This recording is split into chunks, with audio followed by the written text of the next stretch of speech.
Hello, Dr. Honda. Hello, Dr. Danny.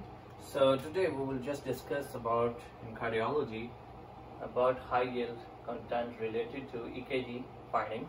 So most likely tested questions about, okay, first we will write whatever happening in the atrial ventricular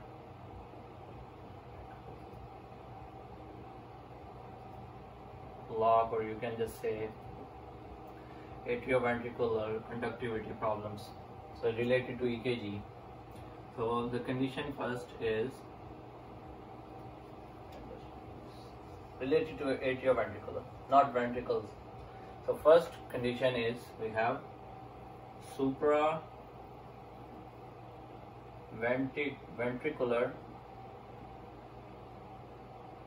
tachycardia. There's something happening in supraventricular tachycardia conductivity, we can write it, not block it, better write conductivity problems.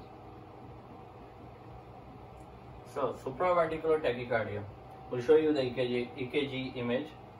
So we will start with treatment. So the best treatment for supraventricular tachycardia, so go from top to down. Always try vagal maneuver, which is carotid massage. Initially, if they ask in the question what is the initial best management, initial management is vagal maneuver. That means, or you can say carotid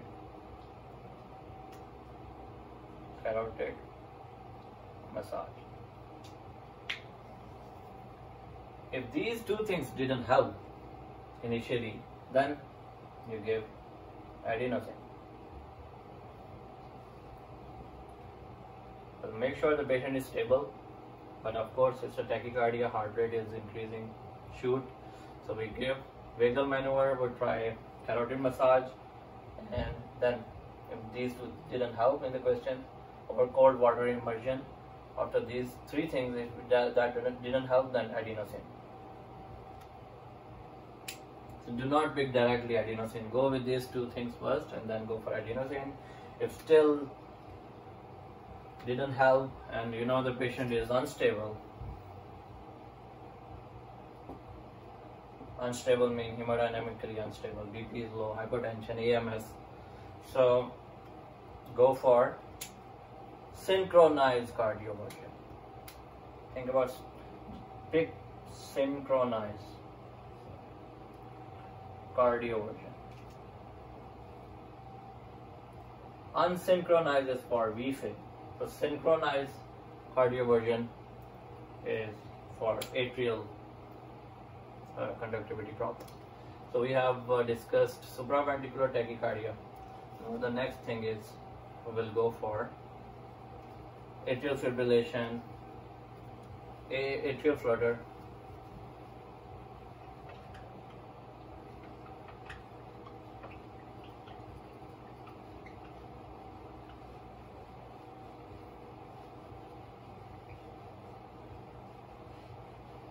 Yeah, good, Dr. Honda?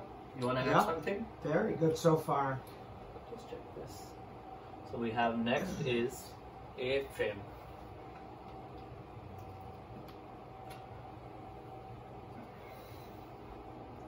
Atrial fibrillation, the main important things to remember is in the EKG, we'll show you the EKG meanwhile.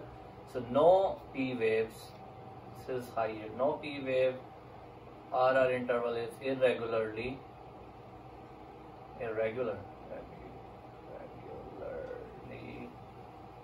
Whenever in the question if you see irregular rhythm, they are talking about AFib, irregular. No P wave, irregular rhythm, and if you talk about just combined, we can write atrial flutter at the same time. We'll do in one shot. Atrial flutter is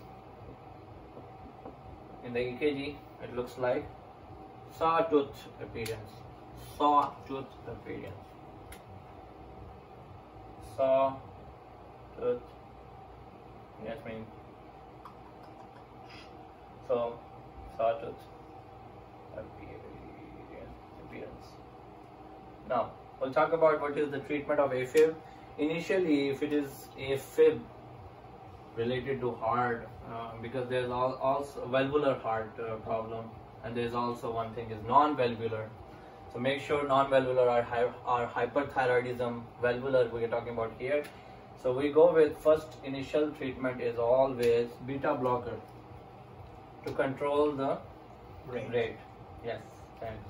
The beta blocker to control the rate. Rate means heart rate.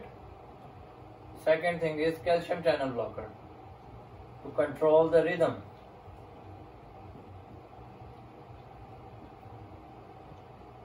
Diltiazem, beta blocker is metoprolol, most likely. So now after that, if the patient is unstable, as we discussed, same thing, unstable, synchronized cardioversion. Unstable, because we are talking about atrial problems, conductivity problems. So unstable patients do synchronized cardioversion. The reason I'm using synchronized because sometimes they just write cardioversion, but make sure in the question they describe both synchronized versus unsynchronized. Unsynchronized we only do in VFib and ventricular tachy instability. So synchronized cardioversion. What's the other name for synchronized cardioversion? Cardioversion. This is I don't really Versus know. like defibrillation will be for unsynchronized then? Yeah, there's no name. There's just if that synchronized is not there, then it's mean cardioversion they're talking. Got it. One answer. If synchronized there means they're talking about atrial, we have to do for unstable patient. But unsynchronized can also give with the other name, which defibrillation, as you Got said. it. Wonderful. That's a good way to ask. Yeah, sometimes they try to trick that. Yes, they always love to trick. So after AFib and atrial flutter, we have Wolff-Parkinson-White syndrome. So main high yield point to know about is, for example, we're just discussing the shortcuts. So Wolff-Parkinson-White syndrome have in EKG it has delta waves. Okay, just remember this one, delta wave. We'll show you the EKG meanwhile in the video. So WPW, remember only one thing, just procanamide is the best drug of choice. Procanamide. Move on. Alright, now what is the problem here is there is a abnormal accessory pathways in the heart. So I'll just draw it.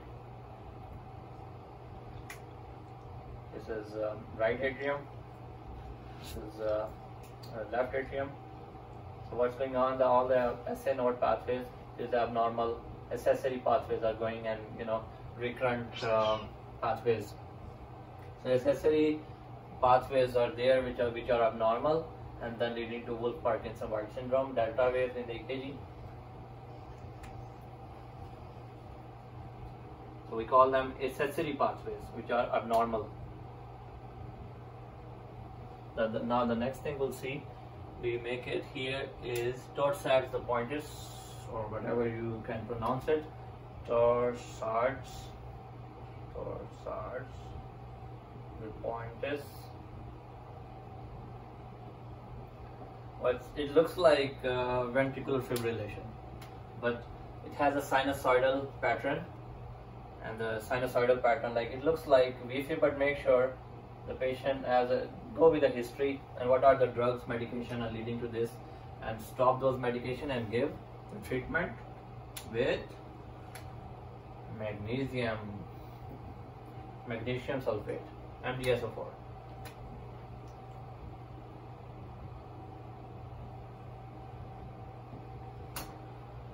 Okay, so we discussed so far atrial conductivity problems related to EKG. So valvular, atrial, valvular, like AFib, atrial flutter. Now we'll talk about ventricular problem. So the one thing which I missed from supraventricular tachy is narrow complex. That actually atrial is narrow. We're talking about narrow complex. Supraventricular tachy. Narrow complex go initially, as we already said, carotid massage, trivagal maneuver, cold water immersion, and then go for adenosine. The patient is stable. But once the patient is unstable, synchronized cardioversion. So we were discussing about narrow complex tachycardia.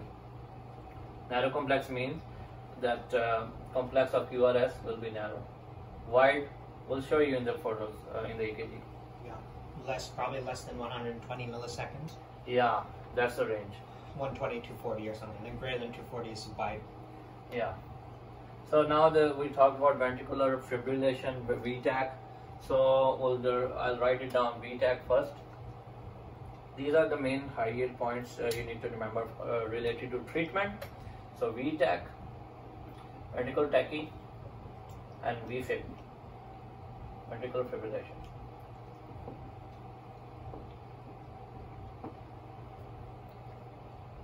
Tachy. Okay.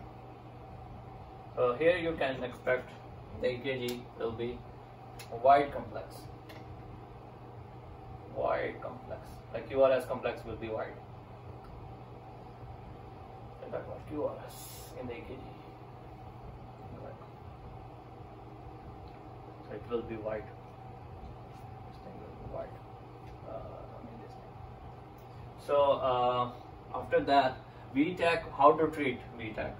So for the main formula here is, instead of giving in the atrial tachy, atrial fibrillation, flutter, especially atrial fibrillation and atrial causes, we most likely in the supraventricular tachy we give adenosine. So here is same, remember, just turn V into A, but here is amiodarone. Amiodarone is for ventricular. So in the question, if they describe adenosine and amiodarone, two answers are there. Think about adenosine is for the atrial problems and amiodarone is for ventricular. Amiodarone. So here, there you go. So we give amiodarone. If the patient is unstable, then you go for desynchronized cardioversion.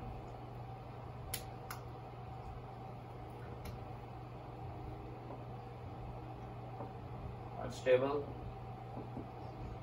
Of course, the patient is already unstable and it's a VFib condition. So there you go. Unsynchronized. Synchronized cardioversion. Make sure it is unsynchronized in the answers. Here is same unsynchronized cardioversion, which also means defibrillation. Defibrillation.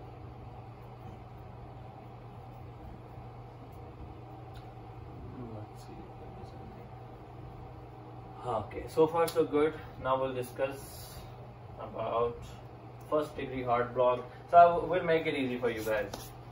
Just remember, okay, let me write it down first and then we'll see. Dr. Honda, you want to add something? Yeah, sure. So just to clarify that QRS duration, if we say in terms of milliseconds, we can say that the normal QRS complex normally is 80 to 100 milliseconds.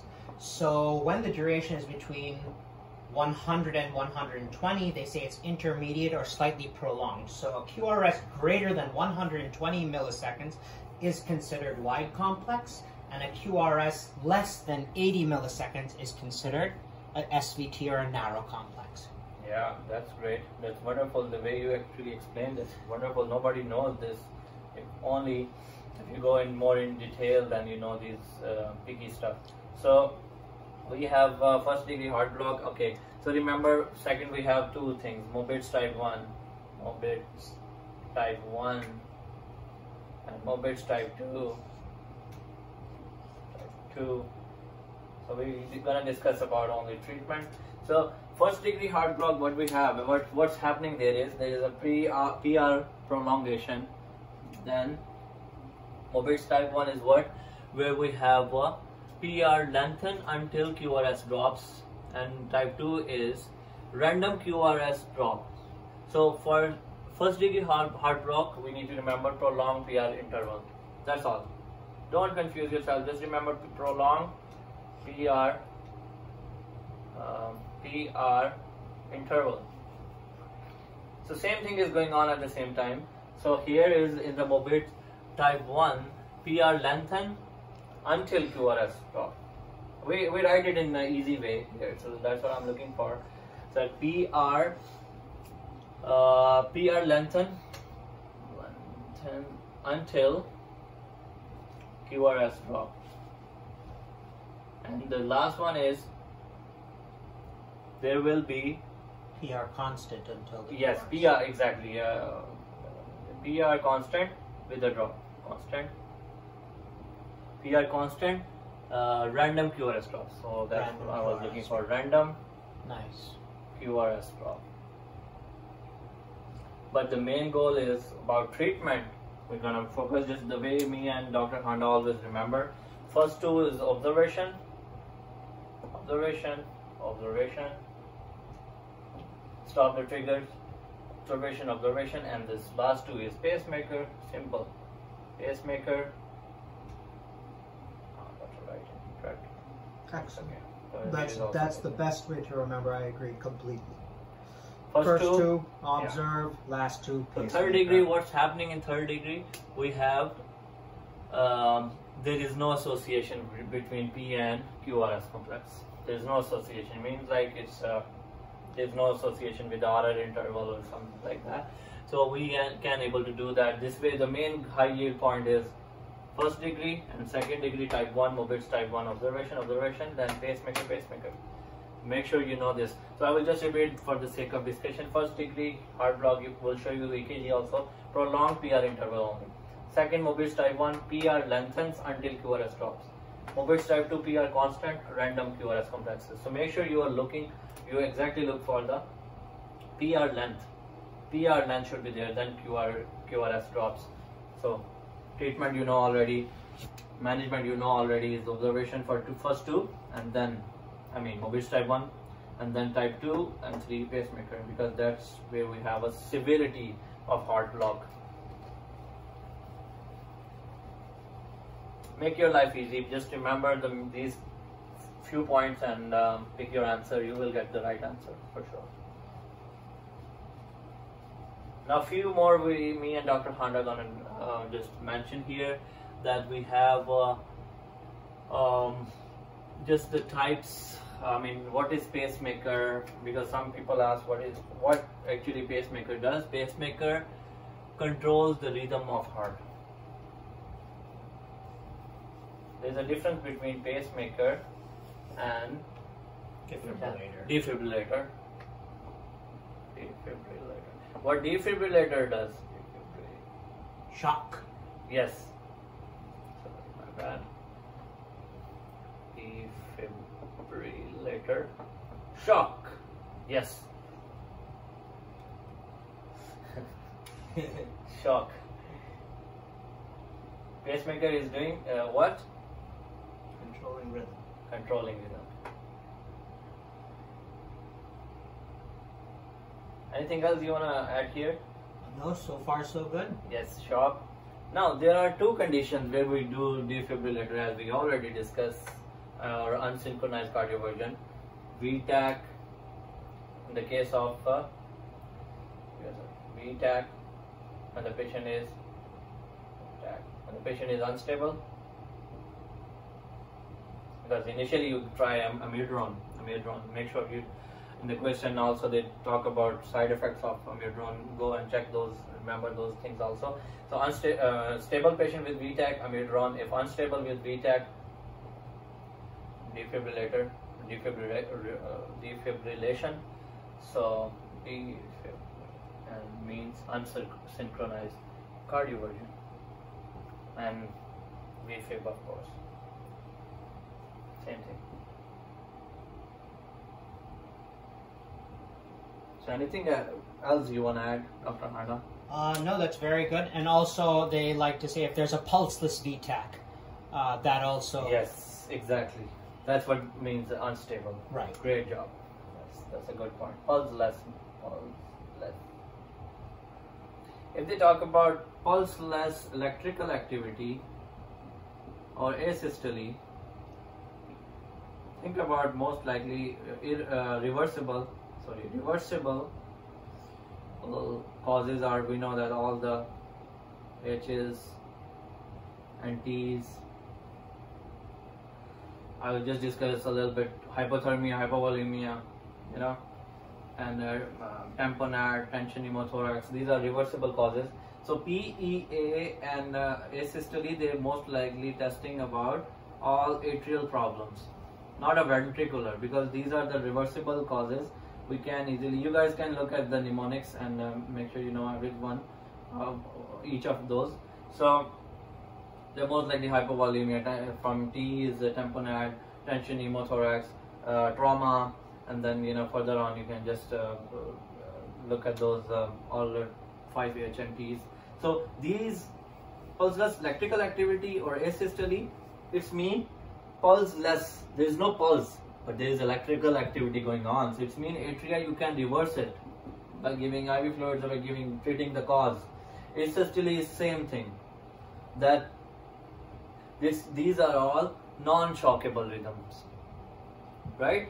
The shockable rhythm when you have EKG like straight. Here is something is there a little bit, so there's activity going on. So I think I didn't go in that detail, but I'll make a few sense here that it's gonna help you, because just think about pulseless electrical activity or asystole has to do with atrial problems. There's something going on with must be the causes of supraventricular tachy, Wolff-Parkinson, and then AFib, which is main atrial flutter. But if you talk about irreversible causes, which is VTAC, unstable pulseless VTAC, and VFib, we will give defibrillation, also means unsynchronized cardioversion. So me and Dr. Handa try to make it make some sense for you guys. So you guys can review this list. Hypovolemia, hypoxia, hypothermia, all those related to. So I'm missing few of those, but you guys can review, Google it, and then remember it. So thank you so much for watching, and God bless you. Pay attention to these lectures, and Dr. Handa. Stay safe from corona. Yeah. Practice social distancing. Pulseless electrical activity. Pay attention to that also. Definitely.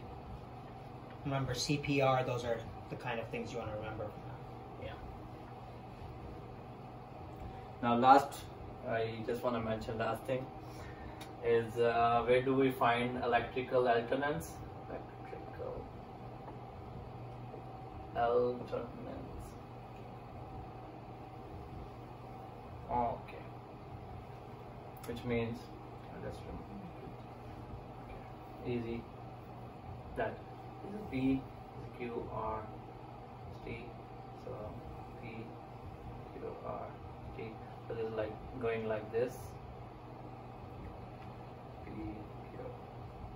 So electrical alternance up and down is always in the case of cardiac tamponade.